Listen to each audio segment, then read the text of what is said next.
in my zone, fire in my bones. So best believe it's on. Sweat and tears I've invested in this game. So I lay it on the line because I come to do my thing. Do my thing. I'm on. What's up? What's going on, everybody? I hope everybody's having a great morning. Hope everybody's up and at it and ready to hear about the pre-markets, ready to get themselves together this morning, get ready for work, do whatever you got to do. Talk to me, listen to me, go on and on about the markets for a little while. But I hope everybody's having a great morning. And hope everybody's having a great Friday. There's Waddy. Morning, Waddy. So I hope everybody's having a great morning. I'm only going to be on for a little while this morning. Hurt my back a little bit yesterday, so trying to limit the time that I'm sitting in these chairs without moving. So, but I had to come at you guys this morning, give you guys what I see this morning in the market. So, let's go on ahead and get at it. Let's go through it. So as you guys can see, we're all red this morning. Pre-markets ain't looking good. How you feel, bro? Listen, man, my back is on fire. My back is on fire. But we had a little mishap yesterday and jacked my back up, but we'll make it through. But pre-markets are all red today, guys. They're not looking like we're going to open the market in a positive direction in the stock market. There's a lot of things going on in the government and the stock market that is causing this red. Obviously, with the Fed increases, they did not drive the market down like this. It was the fact that they changed the goalposts. So, Waddy, I had a conversation with Waddy yesterday on the phone. We're laughing about what happened. I mean, you gotta laugh about it. It's funny, but I ain't gonna share that story with you guys. But it was definitely interesting. But you see this Dow futures fall 300 points as Wall Street sells off. Sell-off continues, and it looks like it's continuing in the pre-market as well. So it looks like the sell-off may continue this morning. The Senate did pass a bill to extend the government for another week. This is going to be big because if we go through a government shutdown on top of what we got going on right now, it could really get ugly. So they did extend it for another week. And we'll see how that shakes out. But you got to pay attention to this government shutdown, because if they get into a political battle and they actually shut down a government, and people are losing their jobs and the government kind of shuts down a little bit, this will have a negative impact on the market as well. So just keep your eye on that one. Right now it seems to be moving in the right direction, but that can turn pretty quick. So let's make sure we're paying attention to that. But the markets aren't looking that great this morning, guys. It's looking like it's either looking like a sit on the sideline day, or it's looking like a dollar cost average day, guys. The fear and greed index for crypto right now is sitting at 29. It's down 2 points from yesterday, but we're still sitting in that fear range. We go from extreme fear to fear. So it looks like that fear and greed index is dropping a little bit. What's up, Brian? Good morning. So it looks like we're going into fear a little bit more today, which kind of makes sense with the market the way that it is. That all lines up and it makes sense. But that fear and greed index continues to drop down a little bit. But we've been hovering between that 25 and 30 level for a little while. Bubbles on the day, they actually look green for the day. But like we're saying, green isn't always green. I mean, you got to look at where you came from, and we took a big market dip. So it looks like some things are starting to fight their way out, or try to fight their way out. But let's keep, the devil's always in the details, right? So let's get into the details. Bitcoin sitting at $17,014. It's actually coming up. When I woke up this morning, it was sitting at around 16.9. Not a big increase, but you guys know, as we talk on this stream, the markets either pull themselves up or pull themselves back. As we're talking, every time we're on here, it's live, and we can see it. So we've seen it the last couple days. We've seen the market pull itself right back as we were live on stream. So Bitcoin sitting at 17,000 and $18. Ethereum sitting at $1,213. It's green on the hour. It's right on the day, guys. Look at that. It's 5.8% down for a 24-hour period. That's a big dip. That's a big pullback for ETH. BNB sitting at 251. Again, it's 5.2% down on the day. BNB right now is taking a lot of FUD. It's taking Binance, taking some shots that are that may be well deserved or may not be well deserved. We'll see. So we'll go ahead and get back to the chat for a minute. Everybody's saying what's up to each other. XXI Gaming, how are you? Good morning. I'm glad you're with us.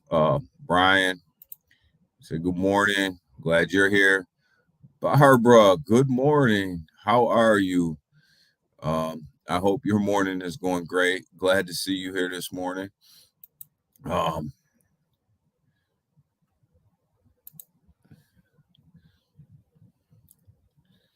So we can get back into it. BNB's going to taking a big hit, guys, at 251.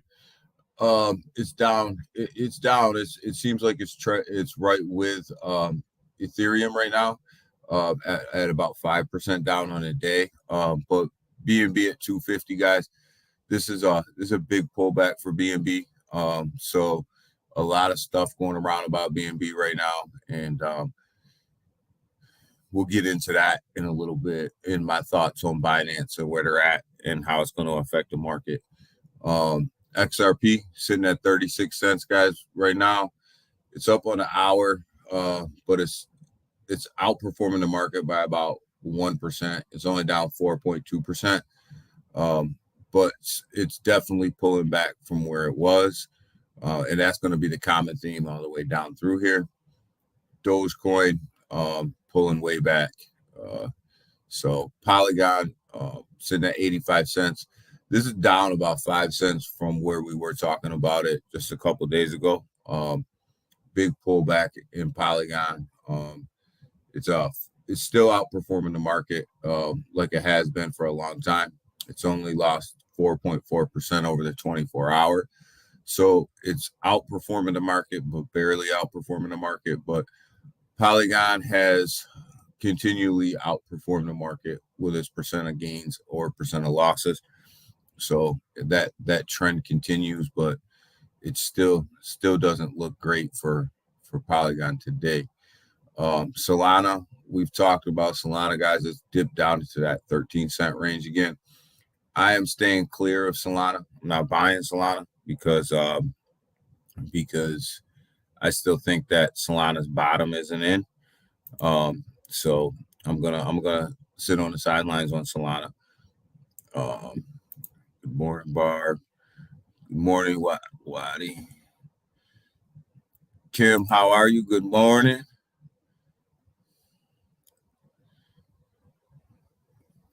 Say what's good to Waddy.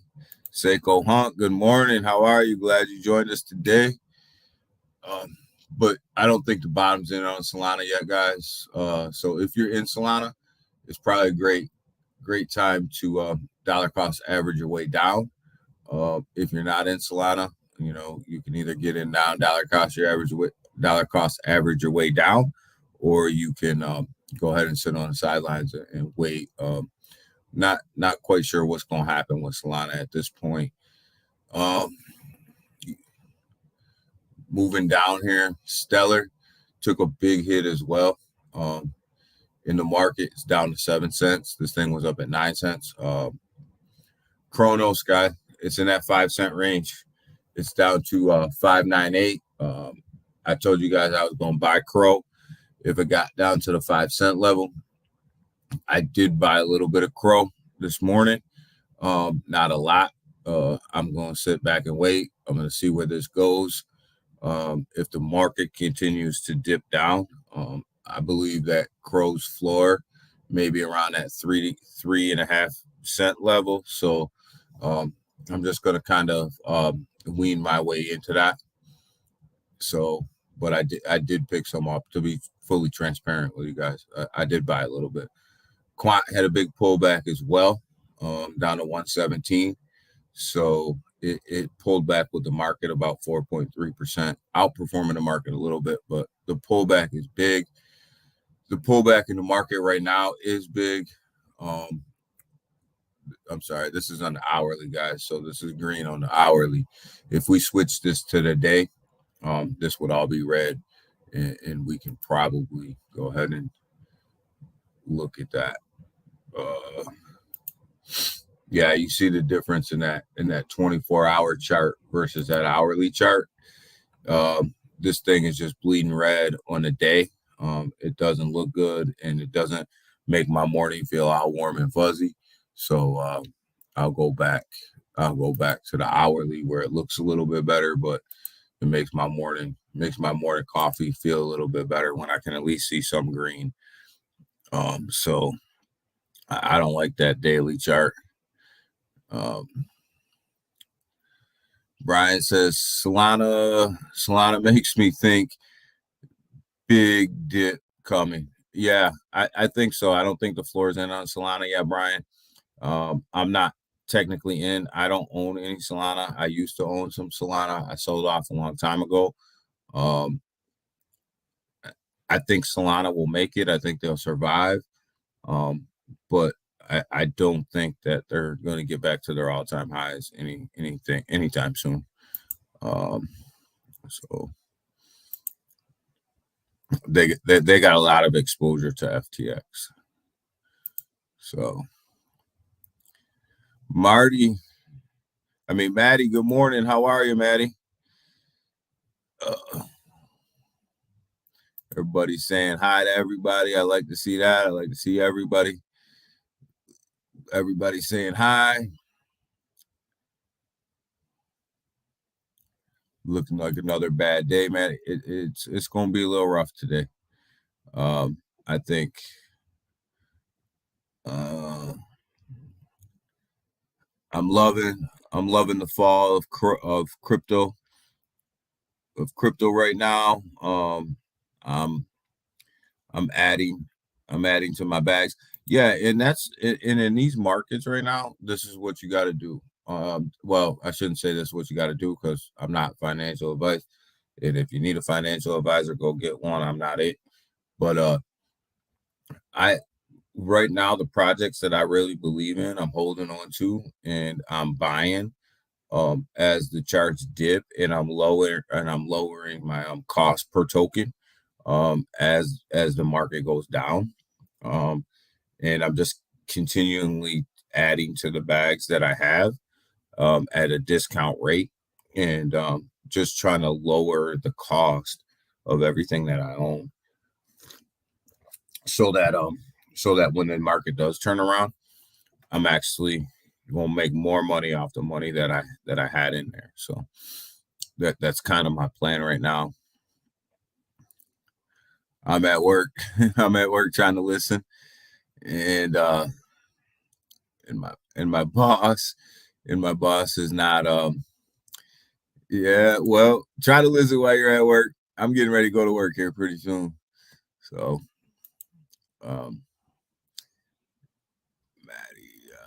good morning, Waddies, and good morning to Waddy, Maddie B, Daniel. Comments are coming in quick.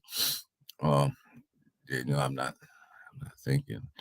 Um, I'm not thinking the floor's in on all of the floor's not in. The floor is not in for anything right now. I think that we have more pain to come in the market. I think that we're going to see more downside than we are upside. And I have an article about that here in a minute where we're going to kind of go over why I don't think the floor's in. Um, Big Watch, yo, what's up? Kim says hi. Morning. Morning. Morning. Everybody's getting their morning started right. That's good. I'm glad everybody's saying good morning to everybody. What's up, Waddy? Trying to keep up with the chat for you guys. Um, it's a great time. It's a great time for people to teach teach teach others about crypto. I think this is a great time for anybody who's new to crypto. Actually, this is probably one of the best times to get in because um, the prices are low, and a lot of people want to get into crypto at the top of the market, and then they end up getting wrecked, and then that's when you hear all the fud about crypto, and that's where you hear all the fud about, oh my god, it's a scheme, it's a scam, it's this, it's that, and it's because of a lot of people got in at the top, so they ended up getting wrecked. But right now, for somebody who's not in crypto, it's probably the perfect time for them to get in because the prices are low, and they can see some return on their investment, and it'll give them a good taste in their mouth about crypto. So it's probably really a good time to get in.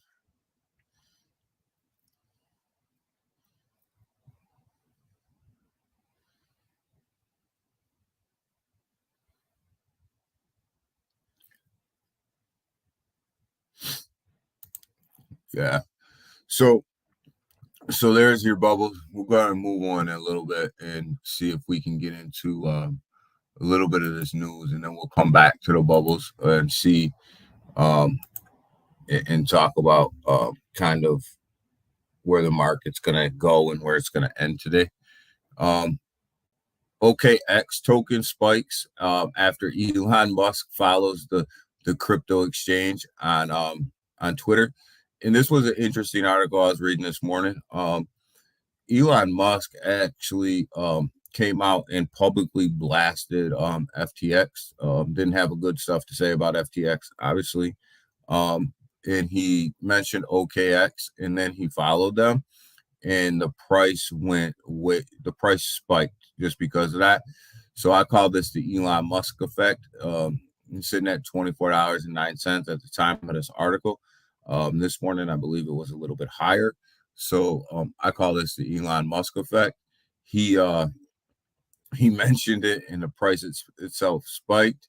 And the article goes into a little bit about what OKX is, and then it just tells you about the spike. The Donald Trump NFT collection was out yesterday. In minute, it generated 4.3 million in revenue. Um, you know how my take on this is it doesn't really matter how you feel about Donald Trump, whether you feel one way or another.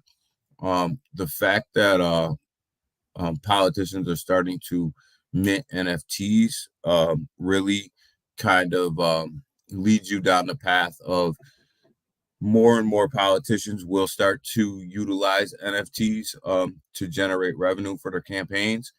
And that's only good for crypto because the more they understand it, the more they're going to be able to assist in regulating it because regulation's coming. Um, and the more they understand the blockchain, the better off it's going to be for regulation. Because if you listen to the FTX, if you listen to the FTX fiasco about the politicians and how they talked, they don't understand blockchain and they don't understand crypto, and it's going to be awful hard for them to regulate anything if they don't understand it. So this is actually a good thing, regardless of how you feel. It, in some of the NFTs, you could win dinner, you can win a golf match with Donald Trump. So there's some incentives to, in this article, it states there's some incentives to actually, get the NFT. So, hey Daniel, did you did you jump on any of those Trump NFTs? No, man, I sat out. I think it's a good thing, but I didn't buy any. Um, Big Kim, did she want? Did she want when Zoom meeting? No, I sat out of that whole Donald Trump NFT minting process. I just it's hard. I'm just now starting to understand NFTs from a user standpoint.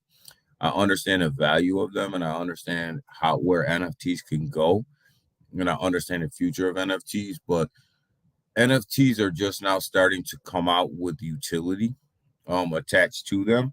So I refuse to buy NFTs just for a JPEG. So, but now that they're starting to come out with more and more utility, I am looking more and more into NFTs just for the utility piece. But no, I sat that one out.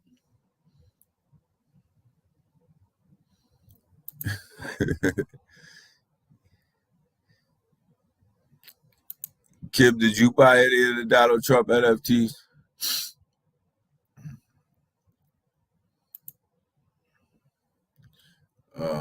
While he's laughing at somebody, let me know. Let me know if you need a why he try to get his way into something. Um, what's up, XSI Gaming? Morning. Yes, Kim. So watch. Good morning.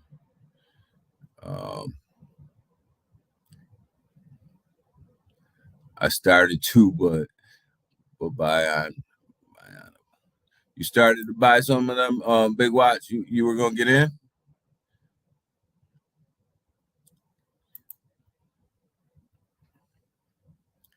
Uh,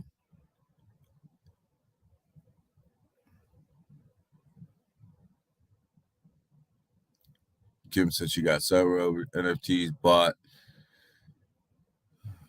and sent it. I got several NFTs. But email never. So yeah, Kim's all up in them NFTs, man. Like I guess if I'm gonna learn from anybody, I probably should talk to Kim.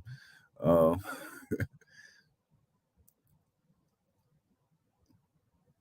uh, by um, so Maddie, have a good one. XSI, I'm catching up on the chat, guys. Okay.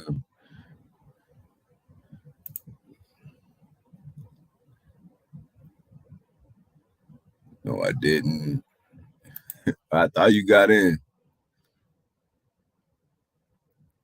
So, and here's another article I was reading this morning. I thought was pretty interesting. They were talking about whether or not 2003 would be worse for the crypto market than 2002. And as I was reading down through this article, there's some key points in here just stating the macro economy and everything that's going on around crypto and also crypto regulation. And they're saying that the conclusion in this article was that 2023 is going to be much like 2022 for most of the year, just based on the economy and the macro economy itself. But they looked at 2024 as being the turnaround year, not only for the stock market, but also for crypto. Um, and they go into some detail about why, when it lines up with the S&P 500 and where the market's going and the interest rate increases, and why Bitcoin won't run to 60,000 in 2023. So there's some information in here about that. I tend to agree with them. I tend to think that we may get a Christmas rally coming up here, but I think that we're going to be in for a rough 2023. So that's kind of what everybody's saying right now, and I tend to agree with that. I don't think that the market can turn itself around. I don't think the crypto market can be in a bull market when the stock market's in a recession, and the world is in a recession, not just America, but the world, um, with the rates as high as they are right now around the world. Um, I just don't see it. I don't see it being effective. So um,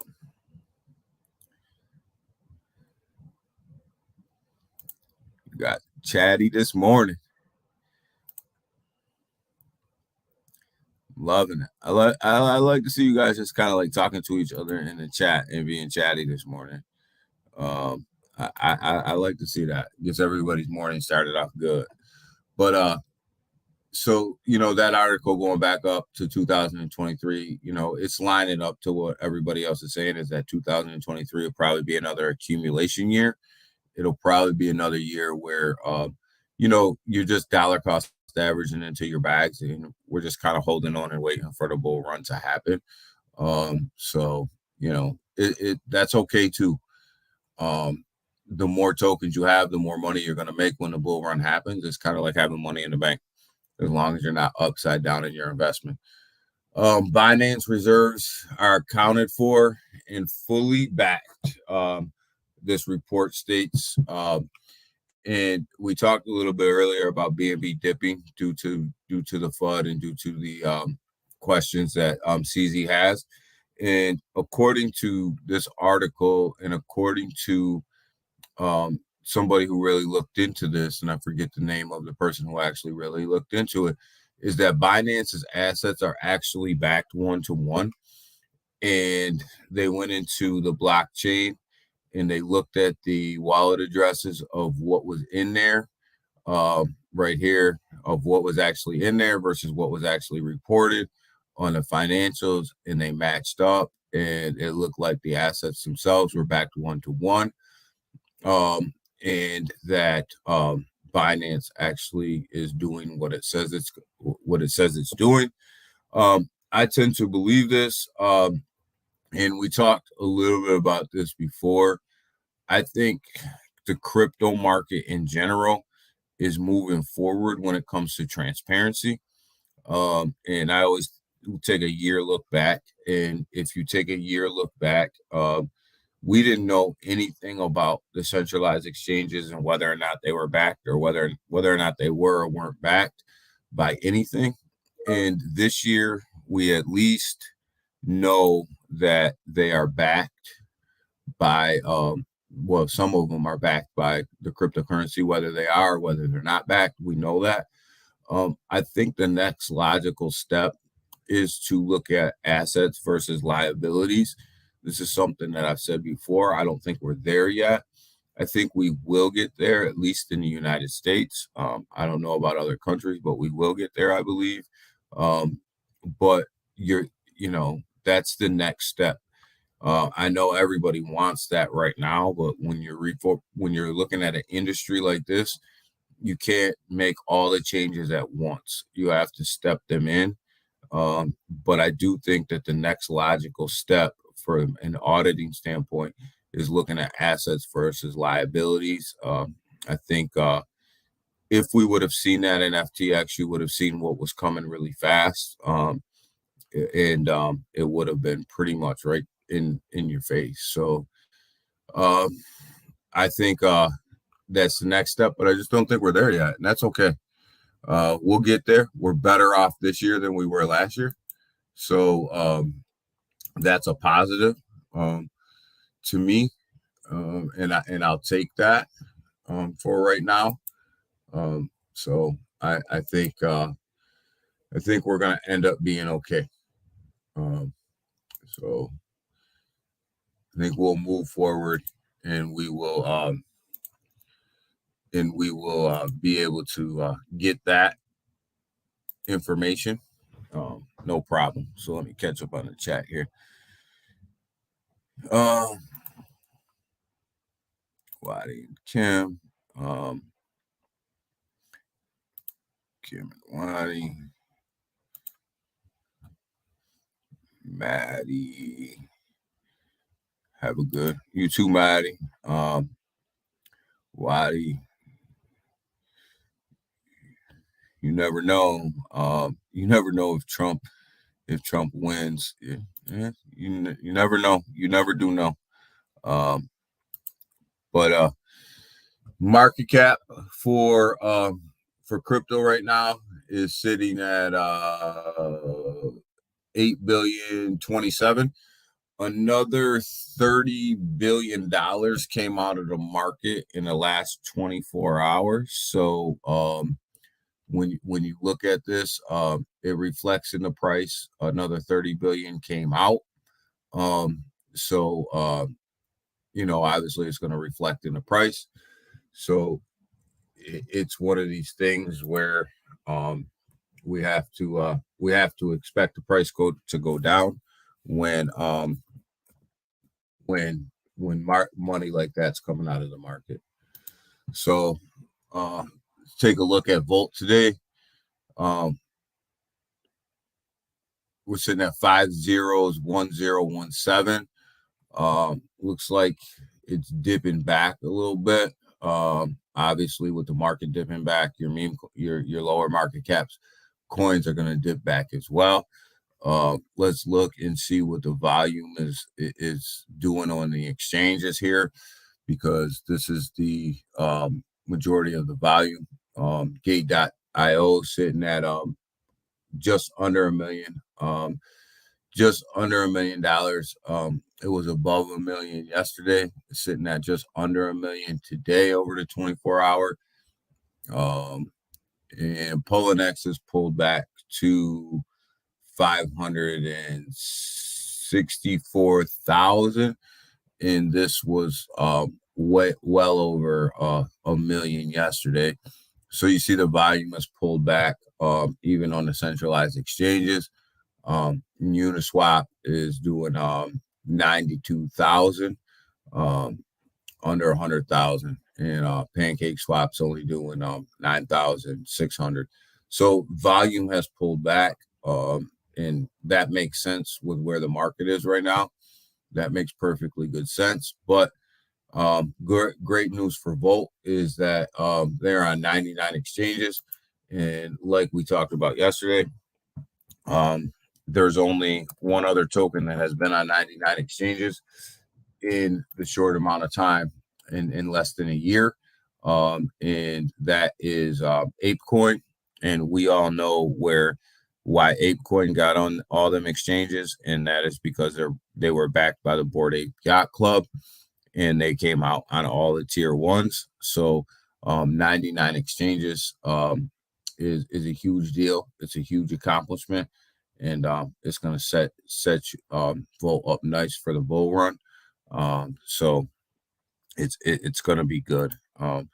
Take a look at our other one here in MetaMonkey AI, sitting at 303348.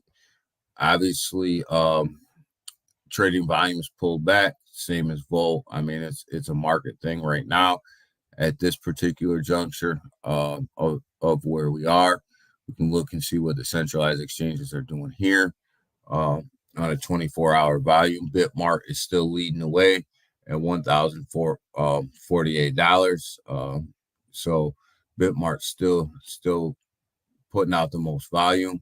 Uniswap volume decreased to 12,000, and the Probit still is at 38,000, and L Bank has dropped way back. and BKEX is only at 10, and BKEX seems to always lag behind the rest of them. So market itself does not look the best for anybody.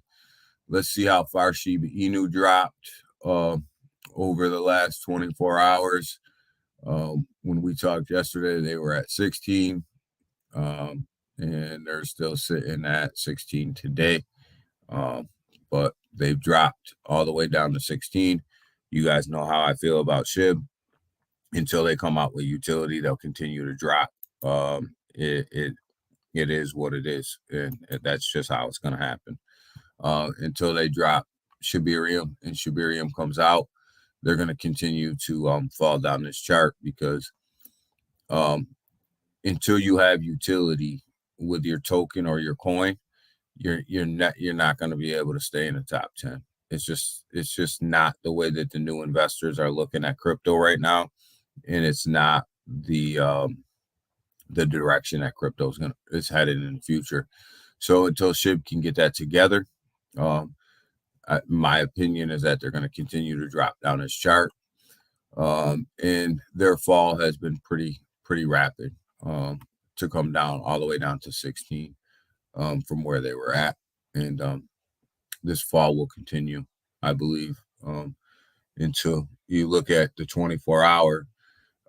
They lost 7.8% of their volume, and you go look up at Ethereum is only down 5%. So they've lost 2% more volume in 24 hours than Ethereum. So they're underperforming the market, and they have been for a while. And my opinion, it's all about utility. So until Shibarium comes out, they're going to continue to fall down this ladder. But let's go ahead and take a look at the pre-markets again and see if anything's changed. We're still in red. We're still going to open the day, it looks like, in red. It looks like we're still going to open the red. Actually, it's dipping further down than it was when we started on the S&P. So it's not looking like a great day. We'll go ahead and look at the bubbles on the hourly. Again,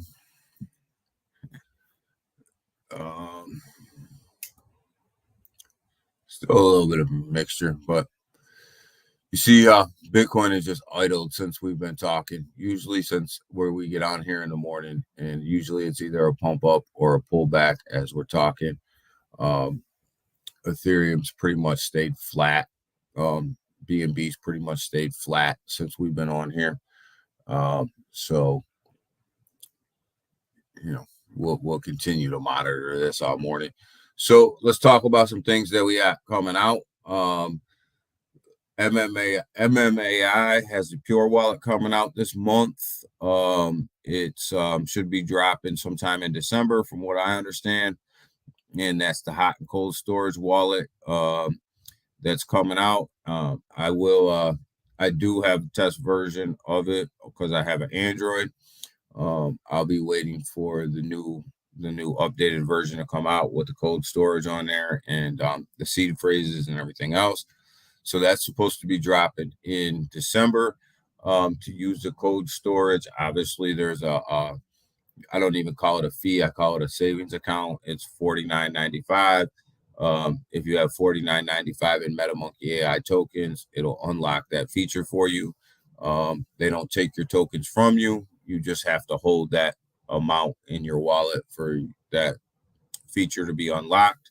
So that should be coming out in December. The metaverse for MetaMonkey AI should be opening up in a beta version for the public sometime late December, early January, for everybody to go in and walk around and take a look at it. So that should be coming out in December as well. For Volt, we have the movie that we're trying to get some more information on there of when it's going to be done. But they're actually sponsoring a movie where the Volt logo will be used for all, in all their advertisements and things like that. We're waiting for that 100th exchange to drop. I think, man, I don't know. I don't have any insider information or any proof of this, but I think that 100th exchange is going to be a big one. I think it's going to be a tier one, and all my bet, all my bets are on Gemini. Other people's bets are on KuCoin. We'll see what which one it is. I just have a gut feeling that's going to be Gemini. No insider information. That's just my gut feeling. Um, that we got that coming out. Uh, Twitter Spaces. MetaMonkey AI puts 3 Twitter Spaces on a week where they give away $300 in prizes for the holidays. And I believe that they're Monday, Wednesday, Thursday. I believe them are the days. And Volt has a Twitter Space today at 6 o'clock.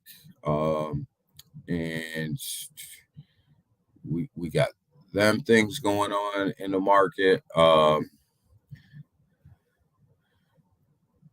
Do you think that 100th exchange will will be will bump the price?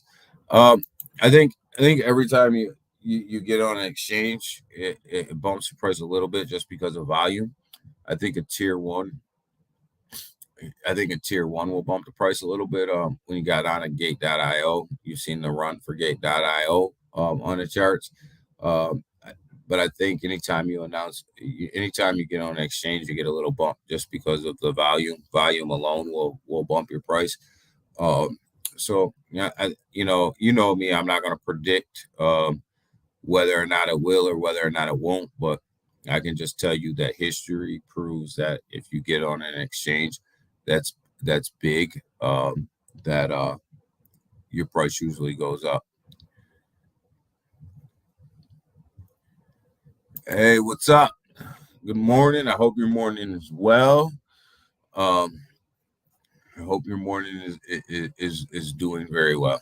Um, so, but yeah, big watch. That's as far as I'm gonna go with that. As far as a prediction, if you look at history, a tier one exchange usually makes you run. Speaking of tier one exchanges, just as my little side joke, anybody heard anything about Lily? I haven't.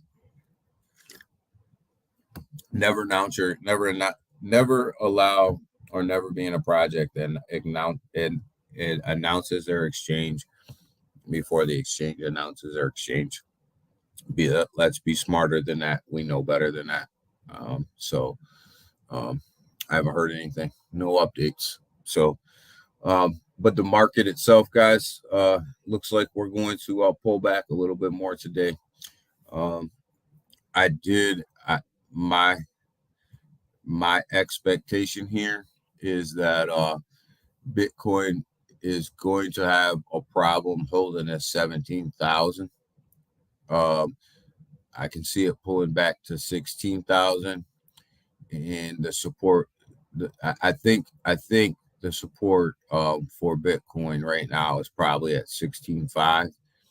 Is where I think you'll see another level off happen, but I can see this dipping down to that range. Um, don't be surprised if you see Ethereum come down to this $1,100 range today or over the weekend.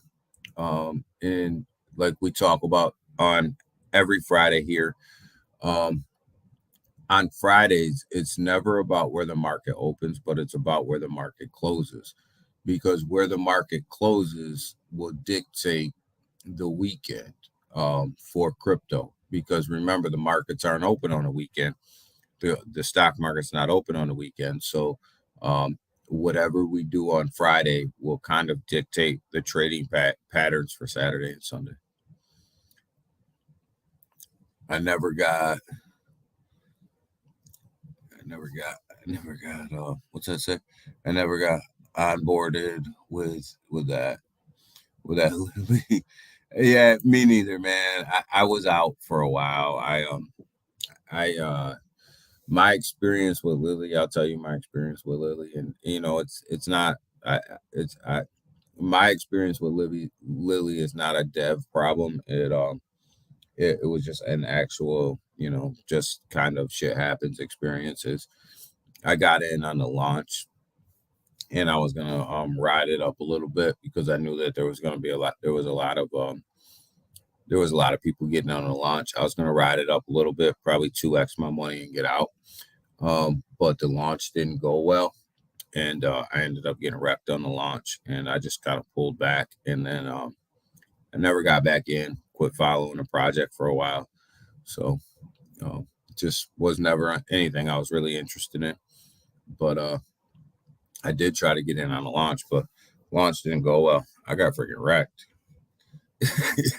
you know, sometimes you win some, sometimes you lose some, and I lost that one. I lost that one. But we'll gotta take some of them losses. But yeah, I definitely can see Ethereum pulling back to this 1100 level today. BNB continues to fall, guys. I can see this. We went through an article yesterday here where it was talking about BNB getting down to maybe 220. I can see that happening with everything that's going on around BNB. I can see them get to that 220 level. But my thought is not much further down than that. And just I can tell you guys what I'm doing. If that gets down to the 220 level, I am I'm buying as much as I can buy.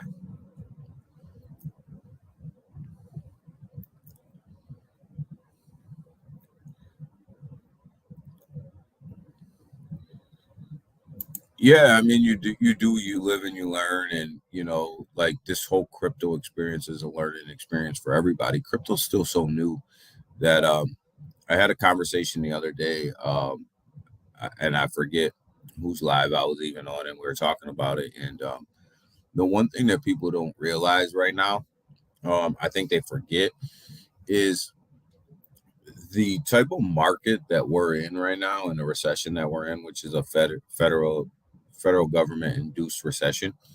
Um, Crypto has never been through this. Crypto's never seen a recession of this type. And so right now, how crypto's reacting to this type of environment is all brand new to everybody because it's never been through it. So this is the first time, and we're gonna learn a lot. We're gonna learn a lot about crypto as we move on into 2023 and the market gets worse. We're gonna learn how crypto reacts to these types of markets, and is it really going to start to be a hedge against inflation, or is it still going to continue to be connected to the stock markets, right? So we're going to learn, and we're all going to learn together, and that's the best part. And we're crypto's experiencing this for the first time, and so aren't we. So waiting for BD surprise. Yeah, big birthday surprise coming up, Kim. I think for Volt, they're gonna be you know, they always seem to do it big, don't they? They never disappoint when it comes to the surprises that come out. And big birthday surprise coming. Um, and I won't be surprised if it's that 100th exchange, and I won't be surprised if it's a big one. Um, Volt never seems to disappoint. Like they never seem to come up empty on their promises. So big birthday surprise coming. Big birthday bash. I wouldn't be surprised if there's multiple birthday presents for the Volt community. I know the Volt Army wants a big green wall for Volt's birthday, and that means everybody's got to buy and get the green wall going both on the Ethereum side and the BNB side. Get that big green wall going for Voltoshi for his birthday. So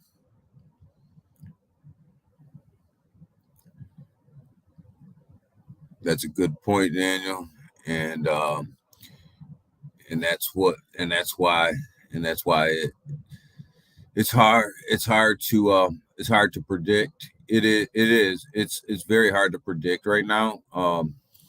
And the thing about it is and that's why um I'm a firm believer in dollar cost averaging in and why it's so important. Um, like because of the market in general, right? We look at this market and we're like, oh my God, it's pulling back like the stock market. This thing's going crazy, right? But I say this all the time on here, and I hope it's something that you guys grasp onto because I can't give you financial advice. I'm not a financial advisor. But what I can tell you is just because a chart's in red doesn't mean that you're in red, right? So, I mean, if you were buying Ethereum, let's just use Ethereum. If you were buying Ethereum the last time it was at $1,100, the chart's in red, but are you in red? No, because you dollar cost average your way down and you know, you bought way down, at $1,100. So yeah, the chart's in red, but you're not in red. Like we can look at these charts all day and the 24 hours in red, right? But that doesn't necessarily mean that where you've dollar cost average down because you bought the dips that you're in red. Um, and I think that, people miss that point and they look at these charts and they get overwhelmed sometimes by looking at red and they're like, oh my God, the market's crashing down. But if you were smart enough to figure this out, um, like I can tell you, I own a lot of XRP. XRP at 36 cents is in the red, but I'm not in the red because we're buying at 29 cents and 32 cents. So when I look at that price, it doesn't bother me. Where some people will see big red candles and oh my God, the market's crashing down. But it's all about where your particular bag is and where your particular dollar cost average is at. And I think that's what's important, and that's why dollar cost averaging is so important because even on bad days like this, you're still not down. Same with Polygon sitting at 85 cents right now. That's down 5 cents from where we've been talking about it. But if you were buying this at the 50 cent level, kind of where we were saying it's giving you guys hints that it's probably time to buy. It's probably time to buy. You're not worried about it sitting at 85 cents. It doesn't affect you. I mean, it affects you because you lost 5 cents a token, but all this red right here, you're not red. So, that's the importance of dollar cost averaging in. You got OKX, Kim, OKX or Gemini. I'm going with KuCoin or Gemini for Volt. I'm going with one of the two. I just, Gemini to me looks. I'm putting my stake in Gemini. Um, that's my guess. That's where I'm going. That's where I think that Volt's going is to Gemini. But you know what? I could be perfect. I could be wrong, and it is definitely okay to be wrong on a tier one exchange, which one it is, as long as you get on, right? So as long as you're on one of them, it's okay to guess wrong, you know. So I'll guess wrong all day. I'll guess wrong all day on a tier one exchange as long as you get on one of them. KuCoinandCrypto.com. Why do you got KuCoinandCrypto.com? Here's why I don't think it's going to be Crypto.com. I think that there's levels to these things when it comes to centralized exchanges. And I think that when you look at the levels, Poloniex was is like the 20 25th or 27th exchange. And I think that that's right where they should be, in the mid tier right there. I think that the next level up on a tier for a tier one is either KuCoin or Gemini. And I think your top tier one exchanges are Binance, Coinbase, and Crypto.com. And I don't think you can skip a OKX, Gemini, or a KuCoin listing and jump right to Crypto.com. You may be able to, but the natural progression of things, that's usually not how it works. But you may be able to, and that we may have one hell of a surprise. I'll take any of them.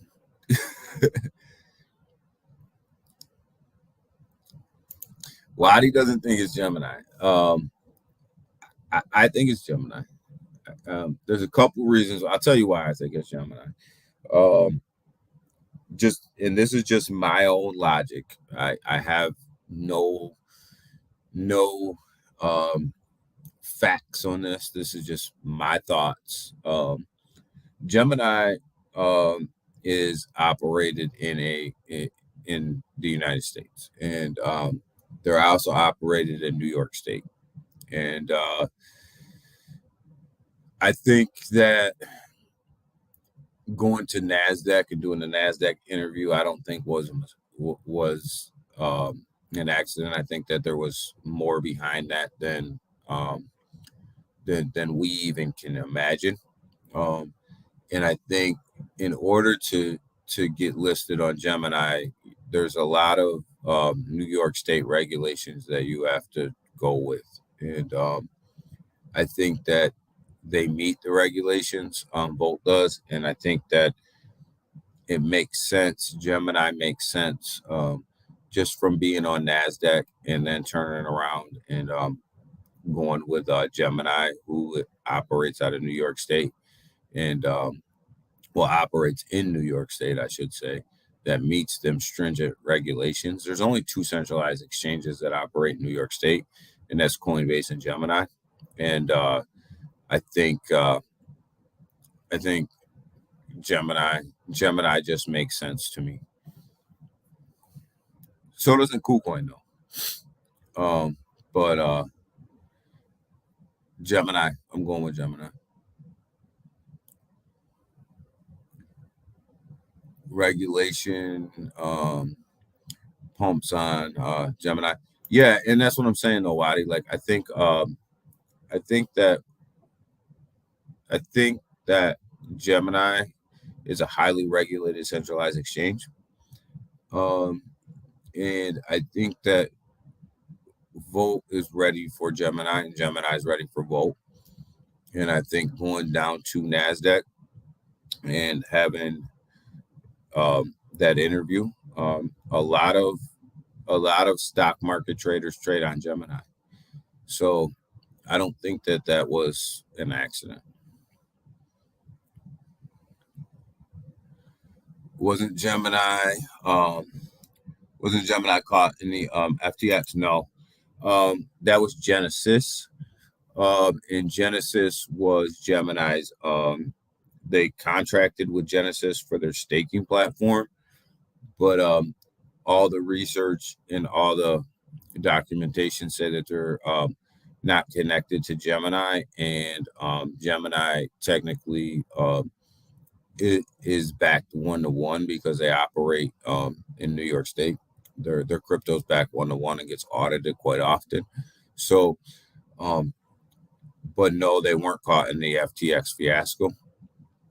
It was Genesis, who was just their staking platform. Elon Doge got listed on Crypto.com and KuCoin. So, well, no, I agree with you, Wadi. Like, Elon Doge did get listed on Crypto.com. Everybody's still trying to figure out how the hell that happened or why the hell that happened. And they did get listed on KuCoin. But like I said, there is levels to this thing, but you can skip some levels. Um, you know, depending on market conditions and depending on exchange conditions, I think you can skip some levels. Volt meets the criteria for Ku- for um, for KuCoin, and there's no doubt about it. It meets the criteria for Crypto.com, as far as volume and as far as holders and all that. I do know that for Binance, you got to have at least what is it, a hundred and a half K holders, maybe somewhere up to 200K holders. So you know that you know that's a little different, but I think there's exceptions to that based on your volume as well. I didn't read all of the actual details of what it takes to get listed on Binance, but I know it has to do with holders and volume, and some of them can offset the other. So there's a lot of nuances in and out, but you know I think they meet the criteria for both, Wadi. I just think that at the end of the day, I think I think for me, Gemini makes sense. For other people, KuCoin makes sense. For other people, Crypto.com makes sense. I think it's just, and the thing about it is it's a great conversation because it doesn't matter which one it is, you win. You know, you, no matter which one it is, you win. So,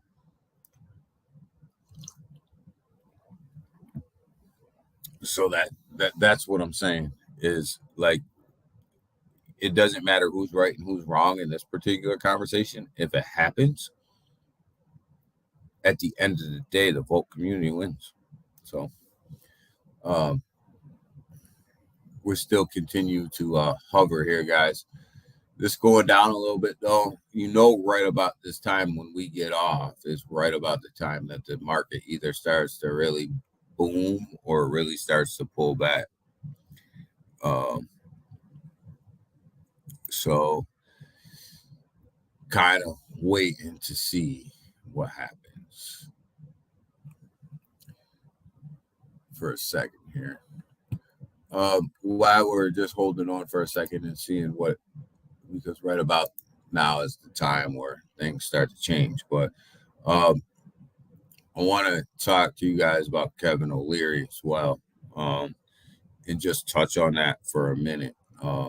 Kevin O'Leary testified in front of the government um, about the FTX issue.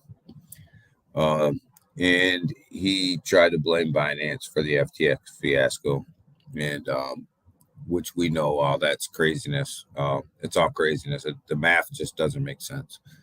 But some people are saying that Kevin O'Leary did well by crypto in that testimony. I will say he did back cryptocurrency in the testimony. He really did. But you got to understand too, you got to be careful when you deal with these things, because at the same time, Kevin O'Leary is a $15 million spokesperson for FTX. That's what he is. You can't run from that. And he's going to do what's best for his investment, and that's his $15 million stake in FTX. So, is he good to sit on the audit committee for the government and in the FTX fiasco? My opinion is no. He obviously has biased. He's biased to the outcome of that, and that's exactly what you don't want in the committees are people that are biased to the outcome. And I don't think that I know just from listening to him talk that he doesn't understand blockchain good enough to sit on that committee. What's up, Austin?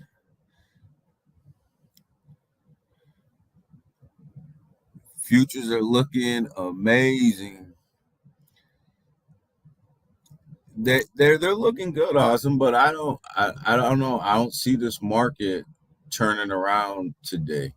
I see us dipping a little bit more today.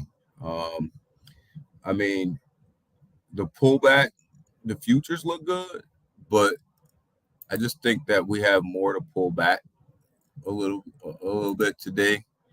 Um, I just think that we're gonna pull back a little bit going into the weekend, and like I was telling these guys, Fridays, it's really not about how the market opens; it's really about how it closes. Uh, you know, futures.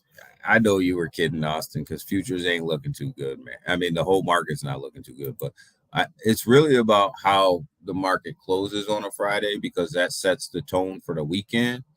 That sets the tone for the trading on the weekend. I look at Fridays as the close, not the open. Every other day is the open and not the close, not the close. But I think Fridays are really all about how we close it because that sets us up for Saturday and Sunday and how trading is going to go on the weekend. Awesome comes in right when we're getting ready to wrap things up. Of course, he comes in riding. But we were talking a little bit earlier about the Pure Wallet and the 49.95, Austin, that you have to hold in order to utilize the cold storage. And I was saying to these guys how I look at it. It's not even that we're getting charged 49.95. It's really just you just have to hold it. That's all you have to do is have 49.95 in your wallet, and it's going to unlock the features, and you're going to be able to utilize the cold storage. And 49.95, you just have to hold. That's it. It's kind of like a bank account. You just hold it in there and let it sit, and you get to utilize the features. It's no different than this Trust Wallet token right here. If you hold a certain amount, you unlock certain features within the Trust Wallet, and you get certain benefits for holding a certain amount of Trust Wallet tokens. And a ledger going to cost you $150. MetaMonkey AI's cold storage is going to cost you nothing except for $49.95 of MetaMonkey AI tokens that you just have to have sitting in your wallet. So basically, it's free.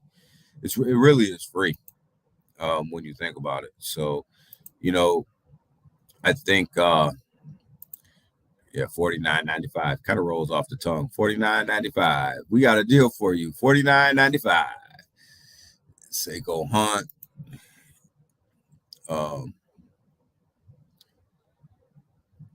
That's pennies. It is. That is pennies. When you look at a ledger costing you about $150, you're never able to recoup that $150. And at least with the $49.95 that you just have to have sitting in your wallet, you can sell at any time and recoup your money back. But it just really has to sit in there, and then it unlocks the features. So it's really free. When you think about it, it's really free. I'm slightly hungover. Listen, Austin, I got to tell you, man, my back is on fire, brother. I'll tell you the story one day, but man, I was telling Waddy yesterday. It's kind of a funny story to listen to, but it wasn't funny when it happened. It definitely wasn't funny when it happened.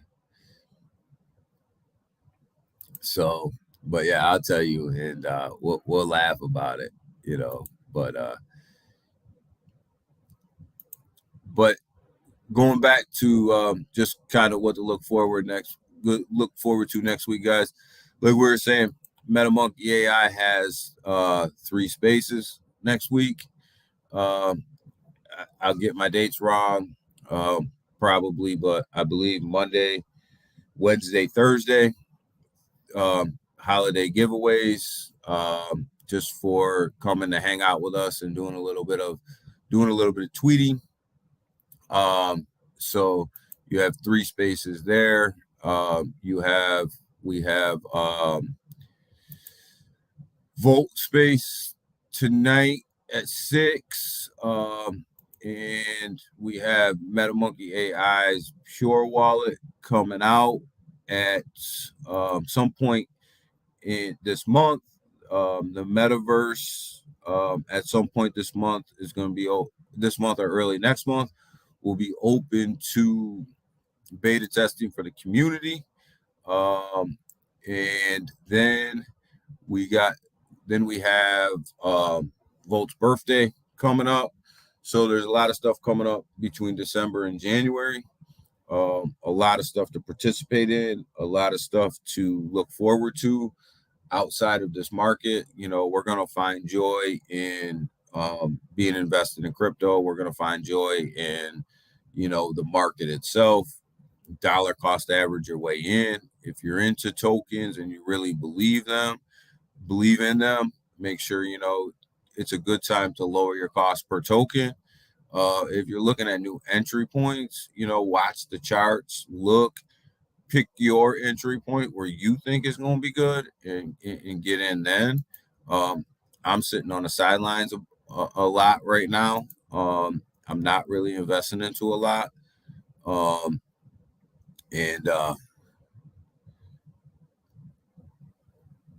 No, Austin, I didn't get in a car accident. It's a little bit funnier than that. So it's a little bit funnier than that, brother. Um, it's funny, but it hurts. It's like it even hurts to laugh sometimes. But we're gonna enjoy this crypto market, guys. We're going to, you know, we're gonna make some money here between everybody. You know, in the tokens that we're in, we're gonna make some money.